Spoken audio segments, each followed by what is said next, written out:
Waalaikumsalam warahmatullahi wabarakatuh. Warahmatullahi wabarakatuh. Sebelum kita mulai, kita awali dengan berdoa terlebih dahulu. Berdoa dipersilahkan. Berdoa selesai. Hari ini kita akan asistensi terkait dengan praktikum kimia analisis. Sebentar, saya akan ganti saluran internetnya supaya lebih jelas.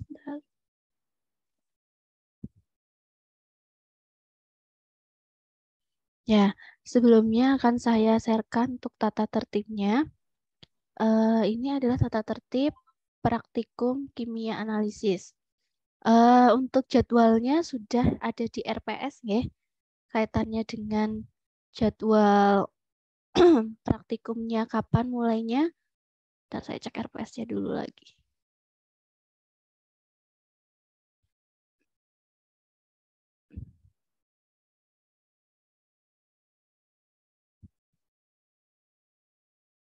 Oke, ini untuk RPS-nya kita akan mulai pembelajaran praktikum pada tanggal harusnya besok.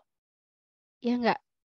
Harusnya besok, tapi kita undur mulai tanggal 5 Oktober. Gitu ya.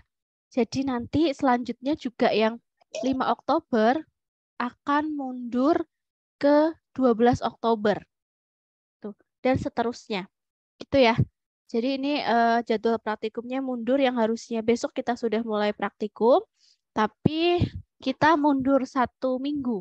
Jadi nanti praktikumnya kita mulai di tanggal 5 Oktober. Gitu.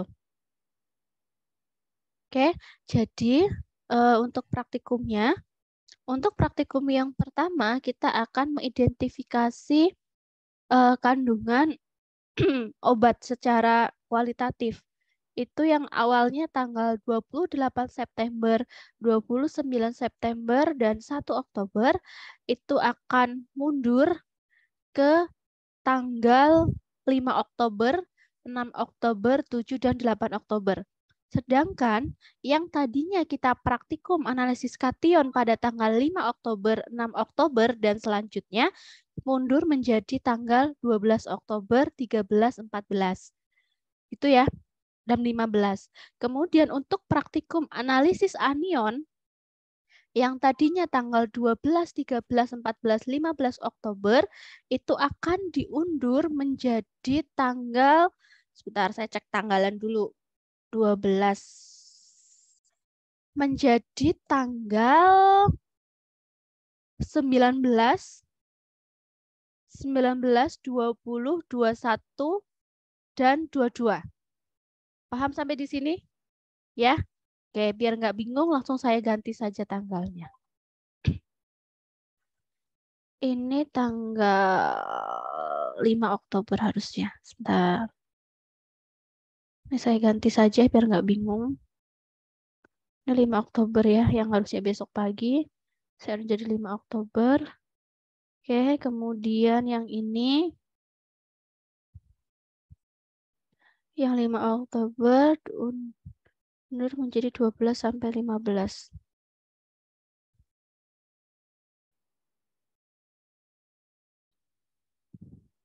Karena bahannya baru baru dicek hari minggu ini.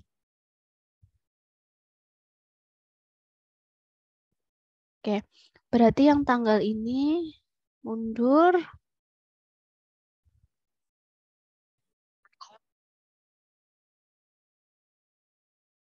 Ini berarti jadi tanggal Rebu itu 19,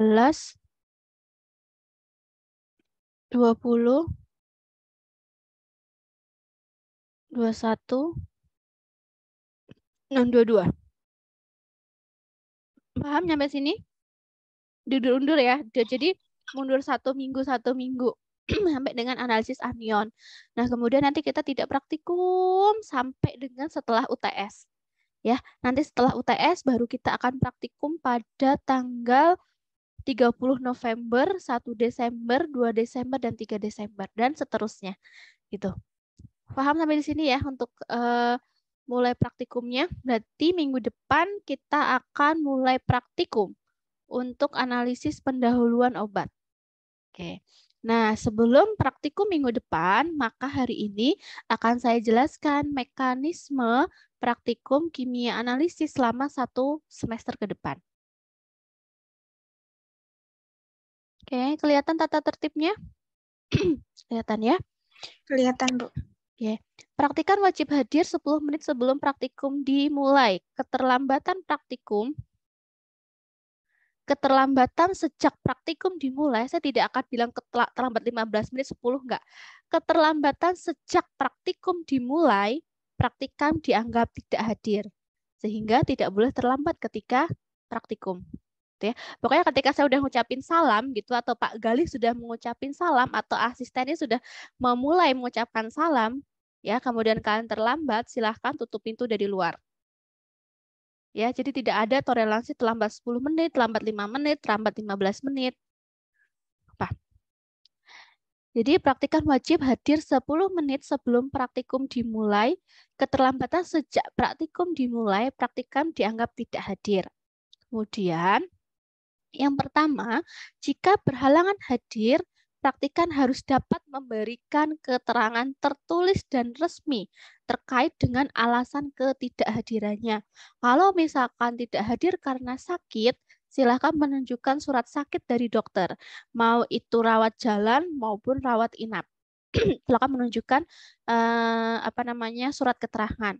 Kemudian, kalau misalkan pas praktikum kakak kandung, dicatat ya, saudara kandung menikah, kalau bukan kandung maka tidak diizinkan. Kalau saudara kandung menikah, silahkan boleh izin. Nanti izinnya itu tapi diganti dengan hari lain di mana ada golongan yang praktikum dengan modul yang sama.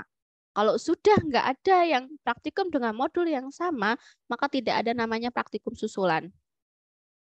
Mengerti? Ya. Jadi kecuali kalau dia sakit. Sakit karena rawat inap. Ya. Itu boleh izin. Kemudian, praktikan memasuki ruang laboratorium dengan telah mengenakan jas praktikum. Yang ketiga, praktikum wajib membawa laporan sementara yang sudah di ACC. Jadi laporan sementaranya itu dikumpulkan sebelum praktikum dan itu harus sudah ditandatangani. Kemudian laporan hasil pada praktikum kedua dan seterusnya. Kalau misalkan praktikumnya adalah praktikum pertemuan kedua, maka laporan hasil atau laporan akhir atau laporan resmi pada praktikum sebelumnya itu harus dikumpulkan. Kemudian membawa lembar kerja praktikum yang akan dipraktikumkan. Kemudian membawa serbet atau tisu, ya. Kemudian silahkan menggunakan name tag. Ya. Kalau name tag-nya hilang gitu ya, atau lupa nggak dibawa, ya bolehlah pakai kertas, kemudian dipeniti, dicantelin di jas lab. Yang penting ada namanya. Karena apa? Karena selama praktikum kita juga akan menilai proses praktikum anak tersebut. Ya, misalkan anak itu apa diem aja selama praktikum gitu ya, apa benar-benar praktikum atau cuma bengong aja di situ, kemudian atau bingung bingung apa yang mau dilakukan. Nah, itu nanti ada penilaian tersendiri sehingga silakan mahasiswa menggunakan name tag. Kalau nggak pakai name tag, maka tidak ada penilaian selama proses praktikum. Ya, karena kita harus menilai. Kemudian membawa sarung tangan dan masker. Sarung tangan dan masker ini sebetulnya untuk keamanan teman-teman semuanya atau untuk keamanan praktikan.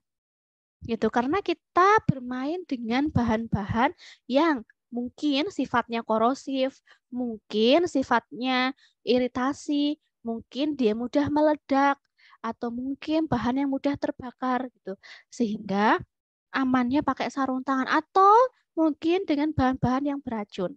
Sehingga kita menggunakan masker supaya tidak terhirup. dan tidak masuk ke dalam tubuh kita. Sebetulnya buat keamanan teman-teman semuanya. Gitu. Kemudian yang keempat, praktikan mengisi daftar presensi. Itu ya. Kemudian aduh ini sepertinya ini tertutup sebentar. Oke. Berarti ini ada yang tertutup.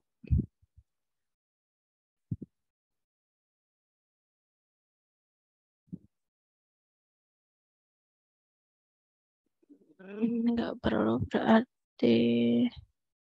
Jadi praktikan mengisi daftar presensi dengan menunjukkan segala sesuatu yang tertulis pada nomor 3. Ya.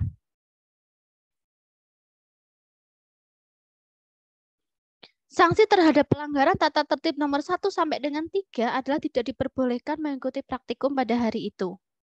Ya, jadi silahkan kalau misalkan ada mahasiswa yang tidak menggunakan jas lab, yang tidak membawa laporan, nggak ada istilahnya laporan ketinggalan, nggak ada istilahnya laporan lagi di fotokopian gitu. Pokoknya kita tahunya laporan itu harus dibawa. Kalau misalkan laporan itu nggak dibawa, maka tidak boleh mengikuti praktikum. Apalagi tidak membuat laporan sementara. Itu fatal sekali, maka kita tidak memperbolehkan praktikum mengikuti praktikum. Tuh. Kemudian, praktikan tidak diperbolehkan makan, minum, atau merokok di dalam laboratorium selama praktikum berlangsung dan harus mengenakan pakaian sesuai peraturan yang berlaku. Nah, ini mahasiswa tidak boleh makan, minum, apalagi merokok ya. Jangan merokok di lab, merokok di kelas pun juga nggak boleh gitu. Nah, mahasiswa tidak boleh makan, minum di laboratorium. Di dalam laboratorium ya. Kalau misalkan di luar laboratorium silahkan. Misalkan ibu pak gitu, saya haus gitu kan, izin minum, monggo minum boleh, tapi di luar lab. Itu ya, tidak di dalam lab. Siapa tahu nanti kok di dalam lab yang diminum ternyata isinya bukan minuman air mineral ya. Misalkan nanti minum apa gitu kan yang zat cairan kimia yang hampir sama warnanya bening gitu kan, tidak berbau, nanti mbok salah minum gitu kan. Nah, jadi minum itu harus di luar lab dan nggak boleh membawa makan minum di dalam lab. Tuh, kalian ada locker gitu ya, bisa ditaruh di locker, kalian bisa izin ke locker dulu untuk minum. Takutnya nanti kalian kalau saya nggak memperbolehkan minum nanti takutnya dehidrasi malah pingsan gitu, malah repot kita junjungnya gitu kan. Nah, jadi makan minum di luar laboratorium. Perhatikan tidak diperbolehkan bersenda gurau yang mengakibatkan terganggunya kelancaran praktikum. Ini yang sering kali saya temukan bahwa mahasiswa ketika praktikumnya belum selesai itu main handphone gitu kan. Kemudian selfie gitu kan. Selfie boleh dengan catatan yang dipraktikumkan sudah selesai, lab sudah rapi, meja sudah bersih, alat-alat sudah dicuci, sudah dilap dan siap untuk dikembalikan. Itu kalian mau foto-foto ya monggo. Tapi dengan catatan itu sudah selesai semuanya. Tuh, handphone itu boleh digunakan selama praktikum dengan catatan itu untuk mendokumentasikan hasil praktikumnya. Tidak untuk memfoto-foto diri sendiri, tapi mendokumentasikan hasil praktikumnya. Baik dalam bentuk video, maybe, atau dalam bentuk foto. Dan boleh digunakan untuk menghitung, boleh digunakan untuk membuka modul, membuka referensi, it's okay handphone. Tapi tidak untuk WA-an dan lain sebagainya. Digunakan sebagaimana mestinya pada saat praktikum. Itu ya. Sanksi terhadap pelanggaran tata tertib nomor 5-6 adalah dikeluarkan dari laboratorium atau tidak diperkenankan melanjutkan praktikum. Ya. Sanksi nomor 5 dan 6 adalah dikeluarkan dari laboratorium atau tidak diperkenankan melanjutkan praktikum. Ya, jadi kalau ada temuan seperti ini nomor 5 dan 6, langsung saja baik itu asisten praktikumnya atau dosen pengampunya boleh mengeluarkan mahasiswa tersebut. Yang kalau dikeluarkan berarti dianggap gagal mengikuti praktikum tersebut. Kemudian nomor 7, praktikan bertanggung jawab atas peralatan yang dipinjamnya, kebersihan meja masing-masing, serta lantai di sekitarnya. Ya, jadi praktikan wajib ya atau bertanggung jawab atas alat-alat yang dipinjam, kemudian kebersihan meja ya, serta lantai di sekitarnya. Lantainya jangan sampai basah, kalau basah ya dielap gitu ya. Yang ke-8, setelah menggunakan regen atau bahan kimia, praktikan wajib meletakkan kembali pada tempatnya semula. Kalau ngambil bahan, itu silahkan secukupnya. Diambil pakai beker gelas, enggak dibawa di mejanya masing-masing. Kenapa? Nanti kalau kelompok 1 nyari bahannya susah, kelompok yang 2 nanti susah. Kalau misalkan dibawa di meja masing-masing. Regen kimia, ya diambilnya itu silakan menggunakan beker gelas. Diambil secukupnya, kemudian dibawa ke mejanya masing-masing. Tidak ada membawa regen sampai ke mejanya masing-masing. Bawanya sudah dimasukkan wadah. Tuh. Dan dikembalikan ke tempat semula. Yang ke-9, praktikan dilarang menghambur-hamburkan regen praktikum dan membuang sisanya dengan benar. Oke. Jadi yang saya tadi katakan tidak kalian ngambil itu secukupnya. Misalkan oh butuhnya 10 mili ya ambil 10 mili dulu. Nanti kalau kurang ngambil lagi gitu. Jangan butuhnya 10 mili ngambilnya 50 mili itu mubazir namanya.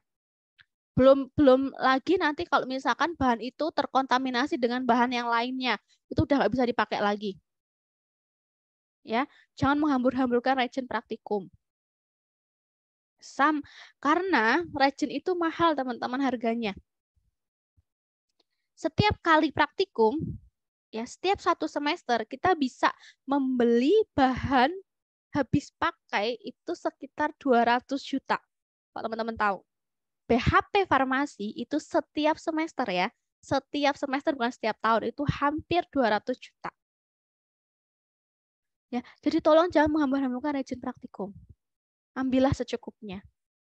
Ya. Kemudian kalau sudah digunakan ya, jangan dibuang di wastafel, tapi buanglah di tempat limbah.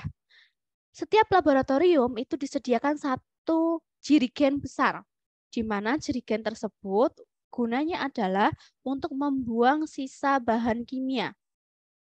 Kalau misalkan kalian membuang sisa bahan kimia di wastafel, yang pertama adalah wastafelnya akan mudah berkarat.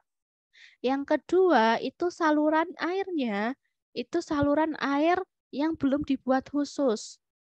Artinya adalah itu masih mengalir ke lahannya orang. Oke, kalau misalkan itu terbuang di wastafel, yang terjadi adalah bahan-bahan yang kalian pakai itu sifatnya korosif, mudah meledak, mudah terbakar, mudah mencemari lingkungan. Apa yang terjadi? Kalian akan zolim ke lingkungan sekitar kalian. Karena itu dibuangnya masih ke saluran biasa. Kalau misalkan itu dibuangnya di jerigen, di limbah, nah limbah dari limbah itu nanti buangnya khusus. Memang ke pembuangan limbah, tidak ke sembarang. Jadi ada pengangkut limbah yang khusus memang datang untuk membuang limbahnya kita. Ya. Jadi jangan membuang limbah di wastafel. Nanti kalian zolim sama orang. Kan nggak boleh kita menzolimi orang. Nanti lingkungannya mereka jadi rusak dan lain sebagainya. Ya.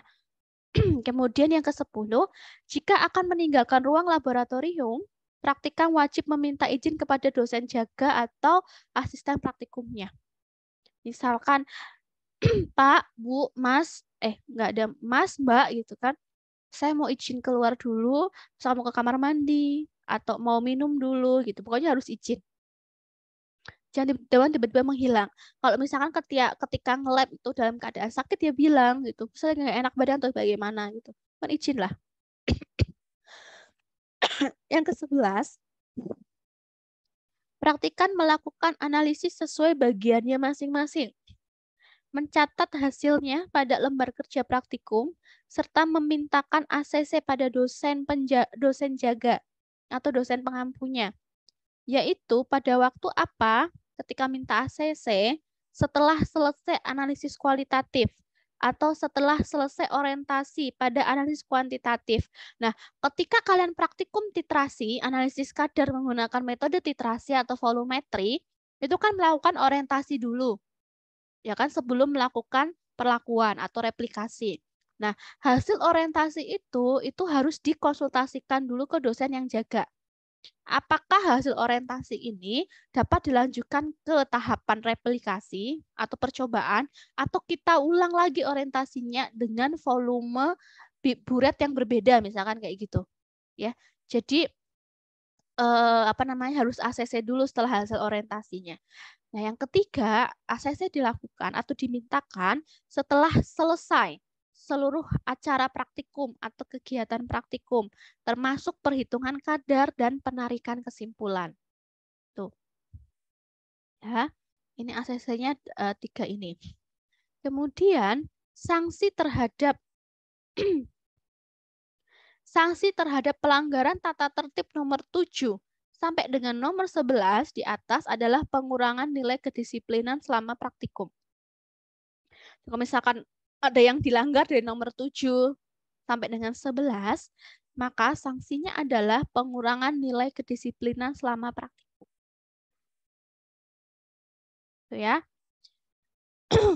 Paham dengan tata tertib praktikum selama 1 semester? Ada yang mau ditanyakan? Mungkin silahkan sebelum lanjut ke berikutnya. Ada yang mau ditanyakan? Monggo. Tidak ada?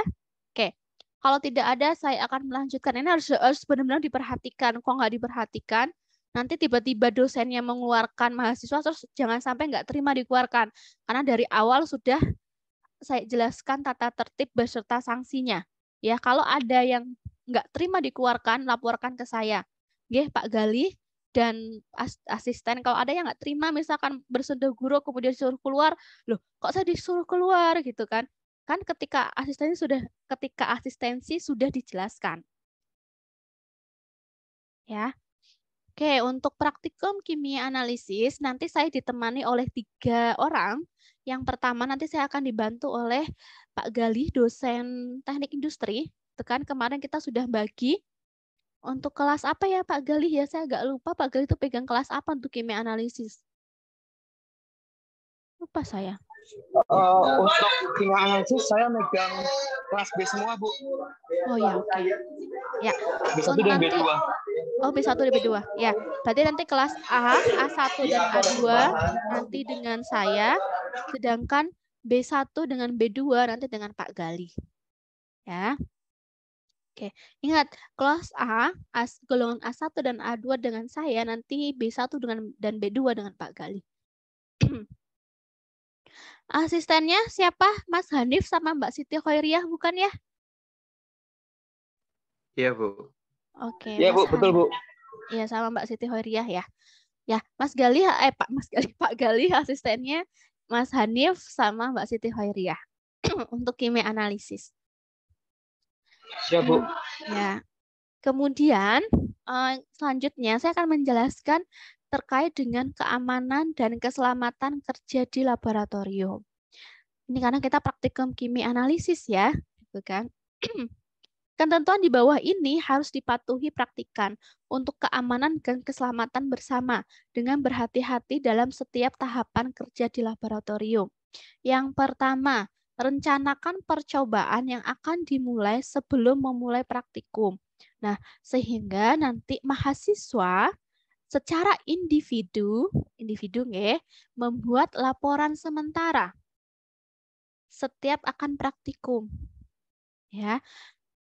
Nanti bagaimana laporan sementaranya kemudian ada di bawah. Ternyata nggak ada, belum ada. Nah, nanti coba tak carikan. Pokoknya nanti teman-teman membuat laporan sementara dulu. Ya. Dengan ditulis tangan, ya. Silahkan menggunakan buku gelatik yang kecil aja. Oke. Kemudian untuk golongan A1, golongan ya, A1 silahkan menggunakan warna ungu, A2 menggunakan warna merah, B1, golongan B1 menggunakan warna hijau, golongan B2 menggunakan warna biru. Saya ulangi lagi, golongan A1 menggunakan warna merah, ungu, golongan A2 menggunakan warna merah, golongan B1 menggunakan warna hijau, golongan B2 menggunakan warna biru. Paham ya? Itu pakai buku Gelati kecil. Itu untuk laporan sementara dan laporan akhir secara individu. Jadi sebelum praktikum, mahasiswa harus membuat laporan sementara untuk merencanakan percobaan yang akan dilakukan. Tuh. Yang kedua, sediakanlah alat-alat yang akan dipakai di atas meja. Alat-alat yang tidak digunakan sebaiknya disimpan di dalam almari atau loker supaya tidak mengganggu dalam bekerja. Jadi di atas meja itu hanya alat-alat yang digunakan saat praktikum saja. Yang nggak perlu itu disimpan aja di loker. Itu. Nah, gunakan peralatan kerja seperti masker, sarung tangan, jas laboratorium untuk melindungi pakaian dan sepatu tertutup untuk melindungi kaki.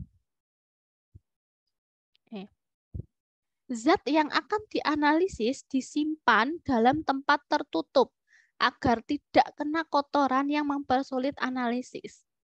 Jadi, nanti kalau mau analisis, itu zatnya itu bisa ditutupi sama kertas wrap atau aluminium foil gitu, supaya nggak terkontaminasi dengan zat yang di luar yang dapat mengganggu analisis. Yang kelima, dilarang memakai sandal atau sepatu terbuka atau sepatu berhak tinggi. Pasti kalau cowok nggak pakai sepatu berhak tinggi kan, misalnya cewek-cewek ini ya. Jadi nggak boleh pakai sandal, tidak boleh pakai sepatu terbuka, nggak boleh pakai sepatu berhak tinggi. Ini ada alasannya, tidak serta-merta nggak diperbolehkan. Kalau pakai sandal, kan itu terbuka ya, bagian kaki bagian depan.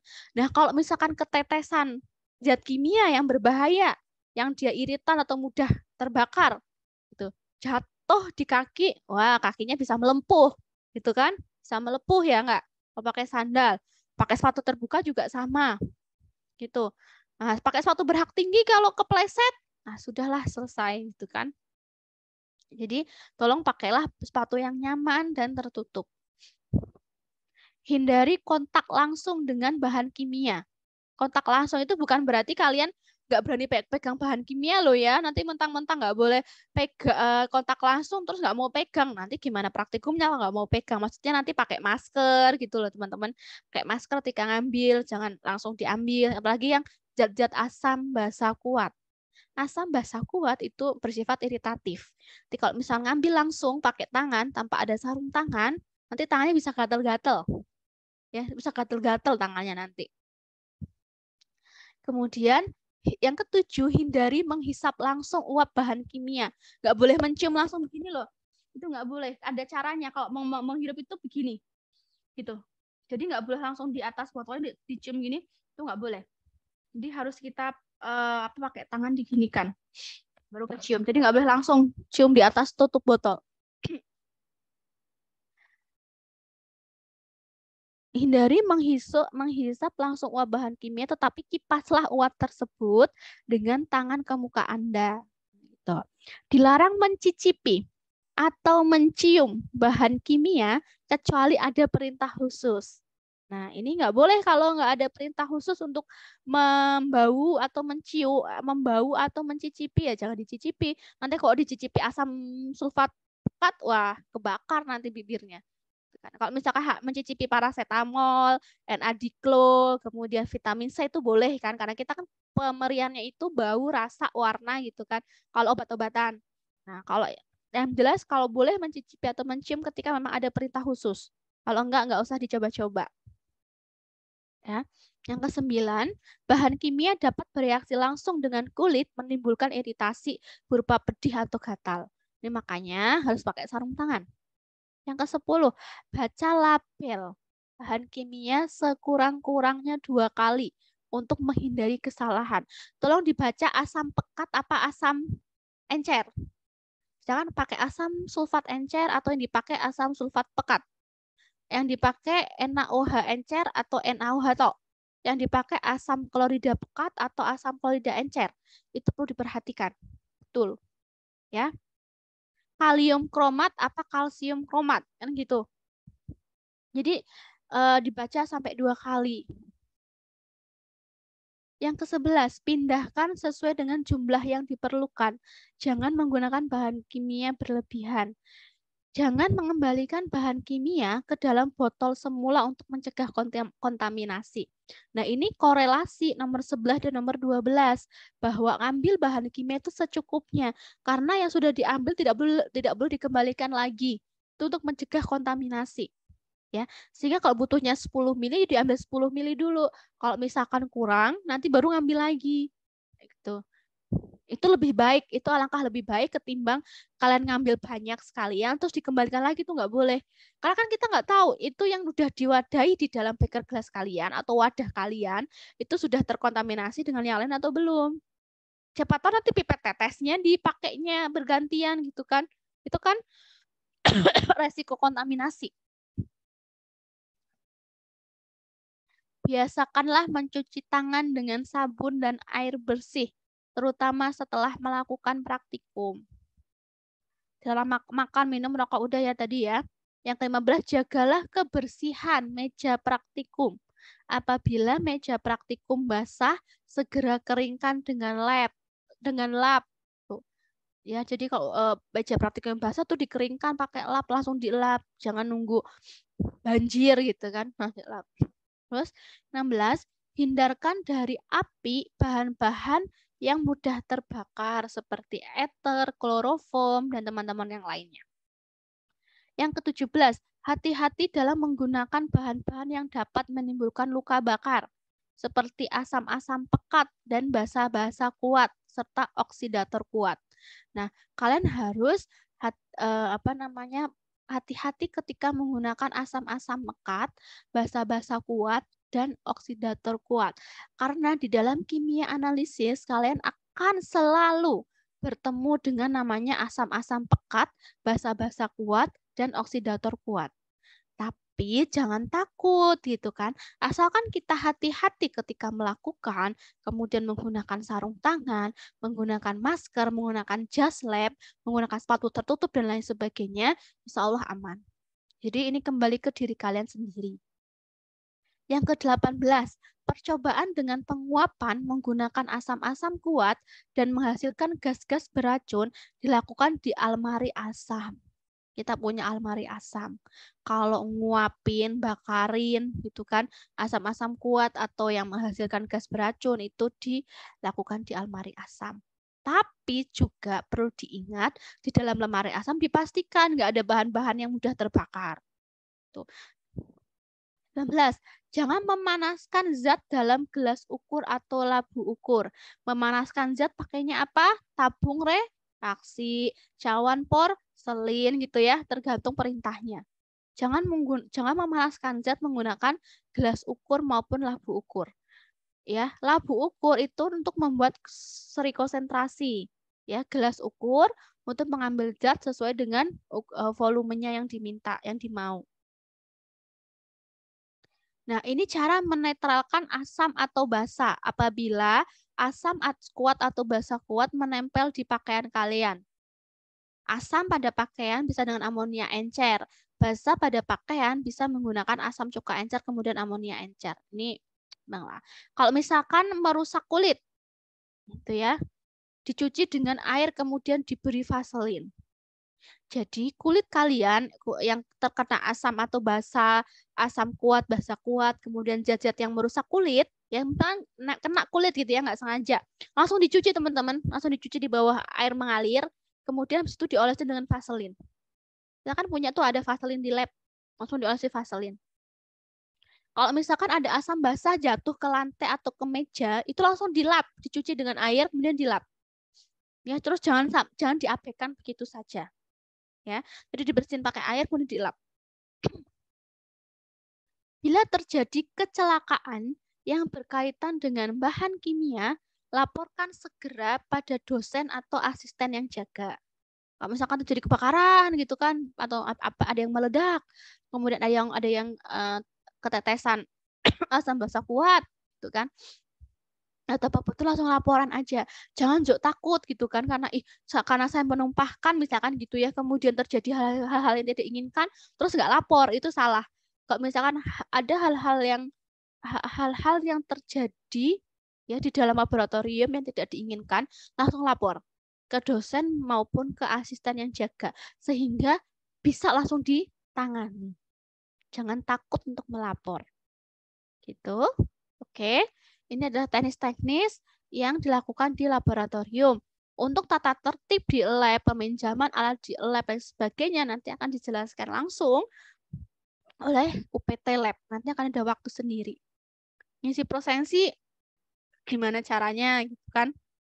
Pinjam alat gimana caranya? Kalau misalkan praktikum jam 7, pinjamnya kapan? Misalkan kayak gitu. Kemudian maksimal pinjam jam berapa? Kemudian cara mengembalikan bagaimana nanti akan disampaikan oleh UPT Lab. Jadi nanti UPT Lab yang akan menyampaikan. Gitu ya. Ada yang mau ditanyakan mungkin silahkan.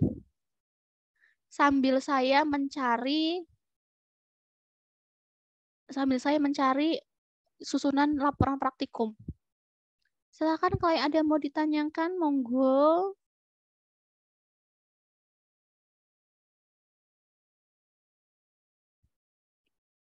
Oh, sudah cukup jelas untuk ini? Cukup jelas ya? Jelas, Bu. Oke, kalau gitu saya ingin mencari susunan laporan praktikum. Langsung praktikum Kation dulu deh. Balik ini. Izin bertanya, Bu, buat Iya, Mbak. modulnya. Oke, untuk modulnya nanti lagi proses legalisasi dari pihak dekanat, kemudian nanti kalau sudah dilegalisasi, nanti akan dicetak. Karena kemarin masukan dari dosen-dosen, sepertinya dosen-dosen mintanya dicetak. Jadi nanti akan dicetak, gitu kan, sesuai dengan jumlah kebutuhan. Setelah itu nanti akan dibagikan. Tapi selama proses itu selama mahasiswa belum mendapatkan modul, maka akan saya berikan soft file-nya. Nanti soft file-nya yang saya kasih adalah yang modul pertama dulu, yaitu modul yang akan dipraktikumkan minggu depan dulu. Itu ya untuk modulnya. Ada lagi Bu, yang izin mau bertanya, Bu. Iya, silakan, Mbak. Tadi kan laporan sementara sebelum praktikum itu harus di ACC. Berarti untuk pengumpulan laporan sementara itu 1 hari sebelum praktikum, Ibu. Kalau bisa kalau bisa jauh-jauh hari. Ya, kalau bisa jauh-jauh hari dikumpulkannya.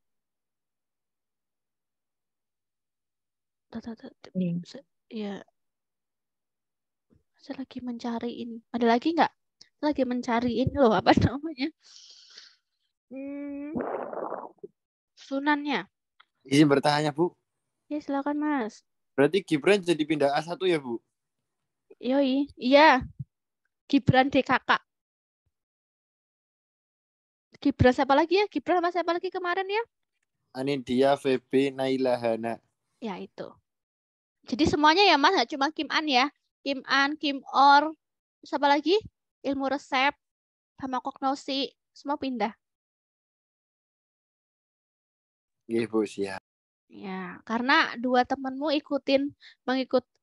dua temanmu itu ikut student exchange, di mana student exchange-nya itu kan hari Kamis. Sebenarnya sih yang bermasalah hanya praktikum yang Kim An apa ilmu resep ya. Cuma kalau dia hanya pindah satu mata kuliah itu nanti akan bingung. Jadi sekalian aja pindah kelompok ke semua mata kuliah biar nggak bingung. Takutnya nanti mau ada reschedule praktikum, kemudian ada praktikum yang barengan gitu kan. Jadi pindah sekalian semuanya aja. Ya,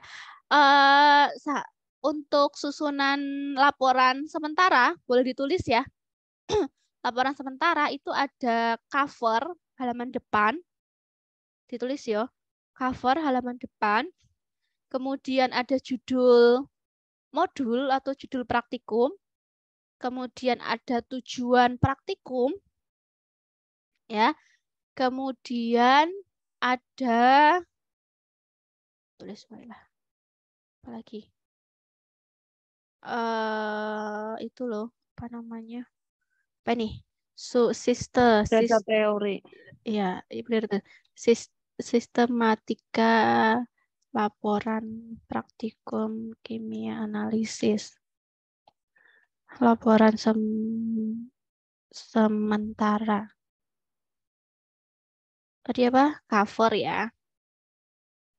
Kemudian cover itu isinya ada biasalah ya cover ya, ada judul, kemudian ada logo ya, ada nama, itu kan. Cover itu isinya meliputi judul, modul, kemudian logo univ, kemudian nama mahasiswa, kelompok, terus golongan, terus dosen pengampunya. Ingat tadi dosen pengampunya siapa?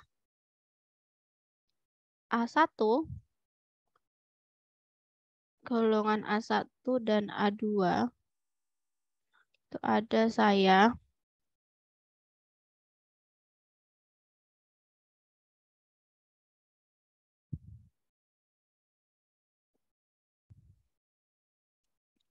Terus golongan B1 dan B2 ada Pak Gali Mahardika Munandar kayak namanya. Ada. Benar ya Pak Gali ya?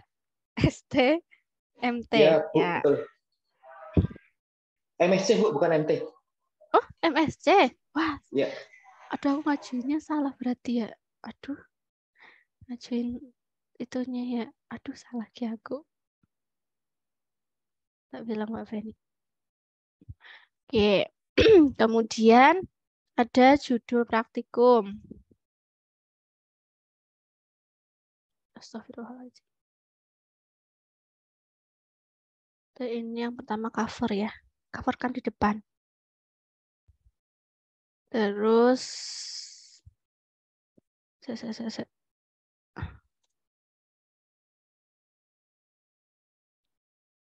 judul praktikum ya. Terus nanti A itu adalah tujuan praktikum. Oke. B adalah dasar teori. Dan bahan, cara kerja skematis. Udah kayaknya itu aja deh. Kayaknya nggak ada pertanyaan. Sebentar, modulnya ada pertanyaan nggak? Ada pertanyaan. Berarti nggak usah. Nah, terus laporan resmi atau laporan akhir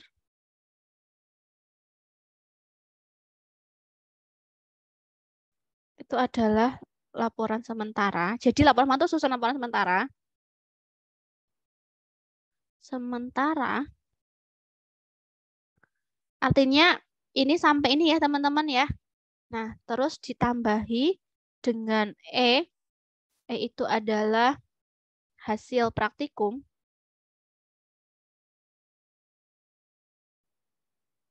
Terus F itu adalah perhitungan bila ada.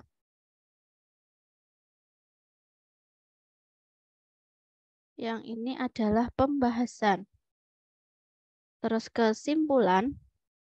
Terus daftar pustaka. Lampiran. Lembar ACC praktikum.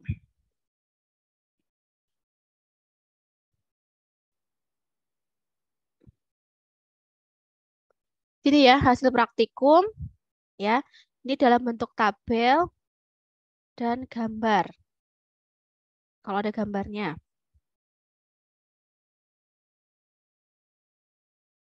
Udah, ada yang mau ditanyakan dari sini? Cukup ya?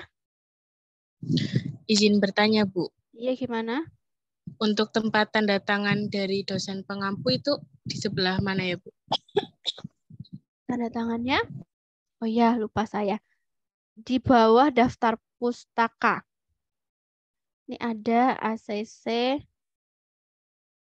ada apa namanya? ACC aja lah ya. ACC dosen pengampu.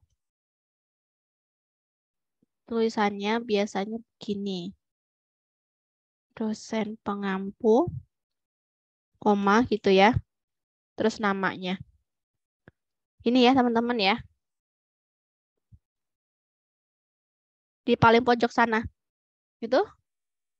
Ada lagi mau ditanyakan? Izin Susunan. bertanya, Bu. Iya Mbak Rizkina. Untuk laporan resminya berarti individu juga ya, Bu? Betul sekali. Ada yang ditanyakan? Lagi? Izin bertanya, Bu. Ya silakan Mbak. Untuk yang lembar ACC-nya kan nanti kan kita berkelompok nih, Bu. Apakah Iya. lembar ACC-nya juga Fotokopian. individu atau mungkin berkelompok saja? Individu per kelompok nanti fotokopi aja.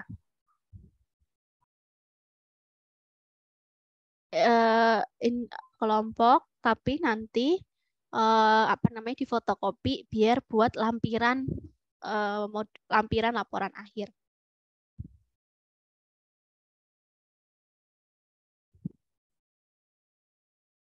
Tulis tangan di buku laporan. Golongan A1 warna ungu.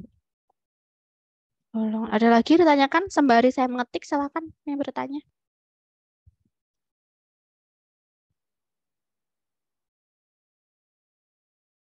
Yang bertanya silakan. Sudah jelas semuanya untuk ini? Jelas ya.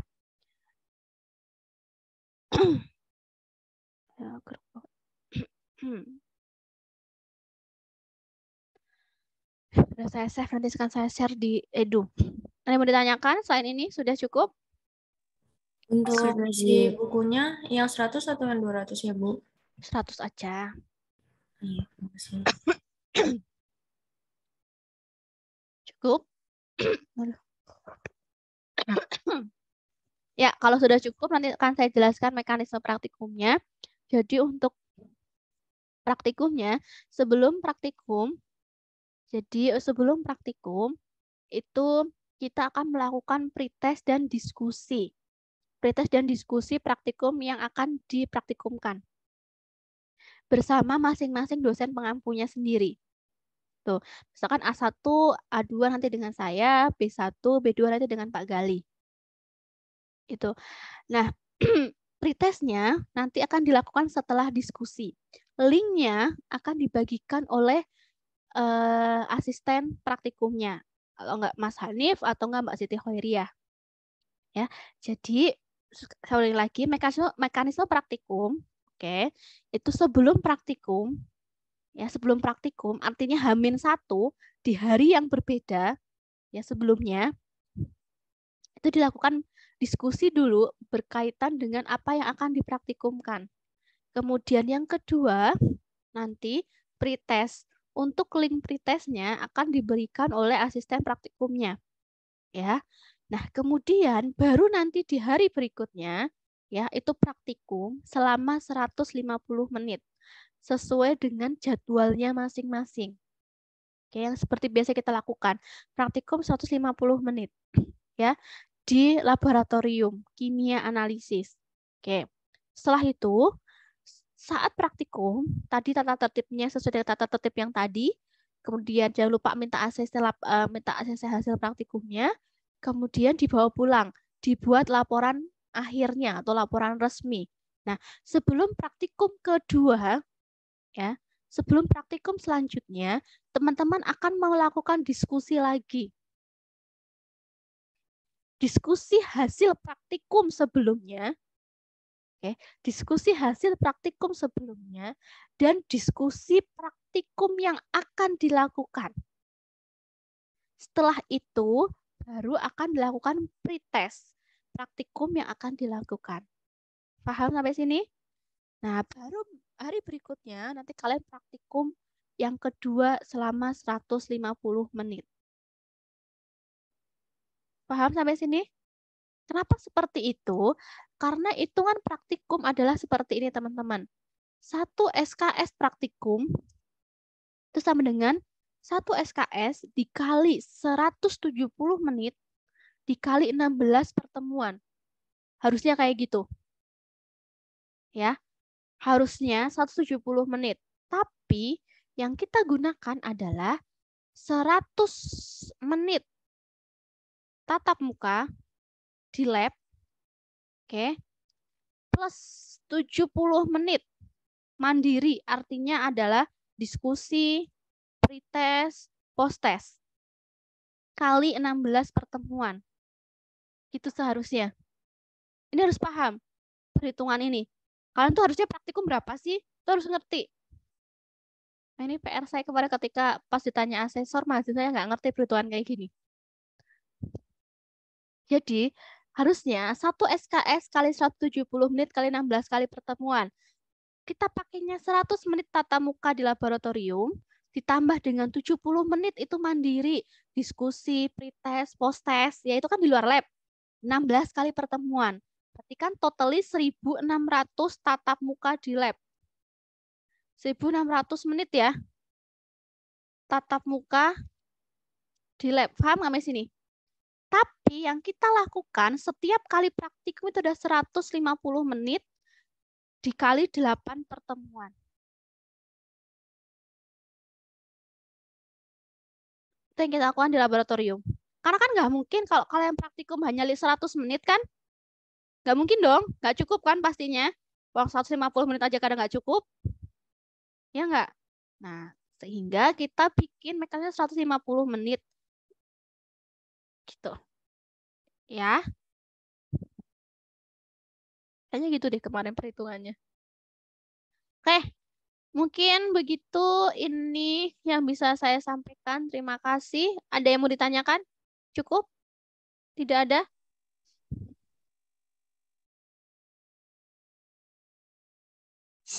Bu, itu 200 menit kali 8 pertemuan. Bu. Oh iya, lupa. Iya, maaf. Lupa. Saya back lagi, saya back. 200 menit kali 8 pertemuan, 150 itu untuk praktikum, 50 menit untuk discussion sama post-test dan pretest. Ya, gimana tadi Pak? Lupa saya Pak. Gimana? 200 menit kali 8 pertemuan. Nah. Terus 150 menit untuk di lab. Untuk praktikum, yang 50 menit untuk discussion, post-test dan pretest. Oh iya, Dik. Terus 70 menitnya buat mandiri bikin laporan ya, Pak. Membuat laporan. Ya, betul, Bu. Maaf. Ya, Ding. Ya, benar-benar. Ya, Ding, 200 kali 8 ya. Ini kan sama aja 1.500 menit. Itu teman-teman ya semuanya yang kita pakai. Jadi 70 menitnya itu ini kita mandiri. Maaf, ini mandiri. Mandiri ini bikin laporan resmi. Bisa bikin laporan resmi atau laporan sementara gitu kan. Dan sebagainya. Nah, nanti kita 1.600 menit tatap muka. Nah, ini kita bagi 200 menit kali 8 pertemuan. Itu kan 1.600 menit ya. Nah, 150 menitnya kita tatap muka di lab. 50 menitnya kita gunakan untuk pre-test, post-test, pretest, dan post-test, serta diskusi. Itu ya teman-teman semuanya. Oke, jadi ini hitungannya yang kita gunakan. Oke, terima kasih Pak. Paham ya? Jadi besok ketika ditanya, sebenarnya satu jatah praktikumnya itu berapa menit sih gitu toh? Nah ini jatah yang harus didapatkan kalian satu SKS praktikum. Ya. Nah, sehingga kan nanti ada beberapa praktikum yang ada diskusinya gitu kan dan lain sebagainya. Nah, ini kenapa misalkan kenapa sih harus ada diskusi gitu kan? Kenapa sih harus ada pretest gitu kan, post-test? Ya karena memang sistematika atau metodenya seperti itu untuk menggunakan waktu yang ini. Satu SKS kali 170 menit kali 16, artinya 1.600 menit tatap muka di lab dan Zoom misalkan. Daring. Gitu ya teman-teman semuanya, ini perhitungannya seperti ini. Nah, untuk minggu besok kita akan praktikum, ini kan udah semester 3. Untuk minggu besok ternyata kita akan praktikum terkait dengan analisis kation. analisis kation. Kemarin sudah saya jelaskan di kelas B kayaknya, kelas A belum. Karena saya punya utang 1 kali pertemuan di kelas A. Ada kation golongan 1, 2, sampai 5 gitu ya, kelas B. Nah, kita akan melakukan analisisnya. Analisis golongan kation. Bagaimana caranya kita menganalisis golongan timbal Pb, kemudian menganalisis argentum, kemudian golongan 2 ada arsen, ada kupri itu ya. Kemudian golongan 3 kita ada feri atau besi. Ya, kemudian ada seng atau Zn, golongan 4 ada kalsium. Nah, ini kan tinggal misalkan ini contohnya. Ini tinggal diikuti saja sebetulnya. Misalkan timbal Pb kita akan menggunakan larutan timbal nitrat. Tuh. Nanti diambil sebanyak 0,5 mili dimasukkan ke dalam tabung reaksi. Tabung reaksinya ada 5 teman-teman karena kita akan melakukan A, B, C, D, dan E. Ya, siapkan 5 tabung reaksi ya. Kemudian masing-masing tabung reaksi masukkan larutan timbal nitrat sebanyak 0,5 mili. Nah, kemudian tabung reaksi pertama itu kita tambahkan dengan HCl encer nih. Encer. Nah, akan terbentuk endapan putih dari timbal klorida. PbCl ya, Pb2Cl. Kemudian setelah itu endapannya kita ambil, kemudian kita tambahkan dengan air dingin. Itu akan larut. Jadi endapannya kita bagi 2. Yang satu endapannya kita bagi 2, kemudian yang satu kita tambahkan dengan air dingin, itu akan sukar larut. Yang satunya ditambahkan dengan air panas, itu akan larut. Nanti ditulis hasilnya. Oh, PbNO3 ditambah dengan HCl membentuk endapan Pb2Cl2 gitu kan. Endapannya warna putih. Kemudian bawahnya ditulis lagi endapan berarti Pb2Cl ditambah dengan air dingin sukar larut ditambah dengan air panas larut gitu. Nanti ditulis hasilnya begitu. Terus difoto, jangan lupa hasilnya. Difoto. Nah, ini kita perlu dokumentasi. Jadi setiap reaksi itu harus difoto. Pb ditambahkan dengan HCl, ada endapannya, kita foto endapannya gitu. Ya. Dan seterusnya. Jadi diikuti saja yang ada di sini, nanti akan didiskusikan dengan masing-masing dosen pengampu. Begitu? Itu, oke. Ada yang bertanyakan? Ini cara kerjanya di sini ya teman-teman ya, yang ada di kotakan sini. Ini alat-alatnya. Ya, untuk bahan-bahannya kan kalian bisa identifikasi, misalkan timbal nitrat, tolong ditulis dalam bentuk bukan timbal nitrat, tapi ditulisnya adalah rumus kimianya. Natrium hidroksida jangan ditulis natrium hidroksida, tapi tulisnya NaOH. Ya, asam sulfat encer tulisnya jangan asam sulfat encer, tapi H2SO4. Jadi gunakan tulisan-tulisan rumus kimianya. Ini kenapa nulisnya begini, karena ngetiknya itu agak repot gitu. Gitu. Kalau yang ada angka 2 di bawah, angka 2 di atas, itu ngeditnya susah. Tapi besok kalian nulisnya itu harus nulis rumus kimia kalium kromat misalkan. Ya. K2CrO4 itu nulisnya jangan kalium kromat tapi K2CrO4. Gitu ya. Harus ditulis seperti itu. Oke, ada yang mau ditanyakan silahkan. Cukup? Cukup untuk asistensi? Siap? Untuk praktikum minggu depan? Siap ya? Seolah siap. Oke. Begitu? Ini sudah cukup? Nggak ada yang mau ditanyakan? Cukup? Kalau cukup mau saya tutup? Cukup ya? Berarti untuk hari Rabu kosong ya, Bu? Hari besok kosong, yes. Hari besok kosong. Karena bahannya ada yang beberapa yang belum siap soalnya. Ada yang bertanyakan lagi? Cukup? Oke. Kalau cukup, terima kasih semuanya untuk kehadiran pada siang hari ini. Sampai bertemu di praktikum pertama, perdana gitu ya. Tapi sebelumnya nanti kita akan diskusi kaitan dengan prosedur kerja dan nanti akan ada pretest. Gitu. Terima kasih banyak semuanya. Nanti langsung janjian sama dosen pengampu yang masing-masing ya. A1, A2 dengan siapa, B1, B2 dengan siapa. Oke. Gitu. Yeah. Nanti mau dosennya minta Zoom atau minta offline di lab juga boleh. Tergantung dosennya mintanya apa. Ya, terima kasih semuanya. Saya akhiri untuk pertemuan pertama yaitu asistensi. Wassalamualaikum warahmatullahi wabarakatuh. Waalaikumsalam warahmatullahi wabarakatuh. Terima kasih, Bu. Ya, terima kasih.